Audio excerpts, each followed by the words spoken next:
তো এখন কিন্তু আমি যে সুবিচণ্ডী মাতার মন্দিরে সুবিচণ্ডী মাতার কিন্তু যে প্রতিমা, সেই প্রতিমার সামনে কিন্তু আমি দাঁড়িয়ে আছি। এই হচ্ছে সেই মাতৃমূর্তি, বিশাল আকারের এক মূর্তি কিন্তু এখানে রয়েছে এবং পুজো কিন্তু 4 মাস ধরে হয়ে থাকে এখানে।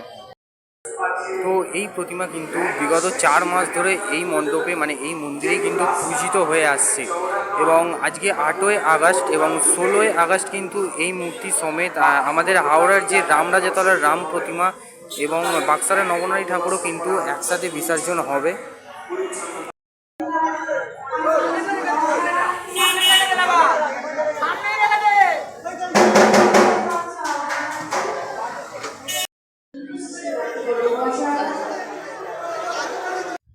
ইতিমধ্যেই আমি কিন্তু চলে এসেছি মন্দিরের উপর অংশ থেকে কিন্তু মাতৃমূর্তি কিছুটা এরকম দেখতে লাগছে।